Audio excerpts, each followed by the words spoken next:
Vokzal territoriyasida Elektrazet yanında joylashgan kirpişin domni birinchi qavatında kvartirani bir qator tanishtirib o'tsak. Bu yerda eshiklar almashgan 29-maktabimizda dumyoqi. Vallahi bemalol peshkom borib kelsa bo'ladi. Kiraverishimizda umonliklar, bu yerimizda sanuzel qismi, akfa eshiklar qo'yilgan, unitaz, umonlik, vannasi, bu yerda sirol kesin. Kir maşinlarim bor. Ali stolga qo'yilgan, kafillar patologga chapolmay urilgan. Shunday etib qo'yibdilar.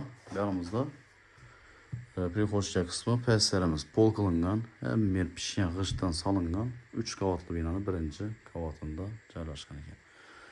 Televizorlarimiz ega. Bular ham hamma vech qolib birgina vech ketadi dedi. Van bo'lsa xolodilnik ketadi. Konditsionerlari, lustrasi, ugaloklari, aynalara polni hammasini reshotga qo'yilgan.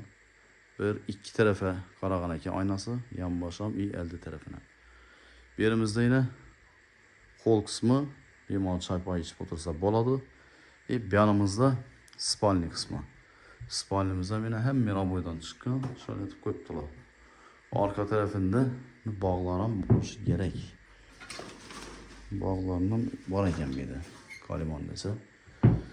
Bu yerimizda spalnidan ko'rib turan gilamlari, shkaflari qoladi. Lisosgacha bayna. Lisoslarcha qo'yilgan qoladi mo'j. Bu yanimizda yana bir spalni tushgan. Yana shkaflari, komplekt nabor polniy. Bu spalnisi, bu yerda tumbushchalari bular ham qoladi. Aynalar bu yandan bir shotkalar qo'yilgan.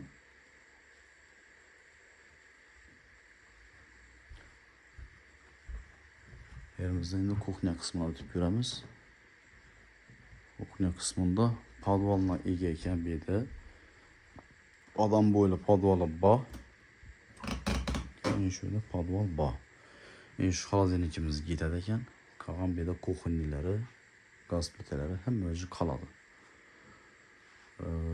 Endi qolgan gaplarga kelib ustunda savdolashib, ustunda gaplashib olishimiz mumkin. Shunda narxlarga keladigan bo'lsak 450 million so'm deb turibdi. Kelib ustunda savdolashib, kelishib olishlaringiz mumkin. Hech qanday rasot yo'q. Bu yerda kelib qur yashash kerak xolos. Kiyim-kechak bilan ko'chib kelsa bo'ladi. Aysa e'tiborlar uchun katta rahmat deb qolamiz. Keyingi ro'yxatlarimizda görüşünce xayr. Sog' bo'linglar. Salomat bo'linglar.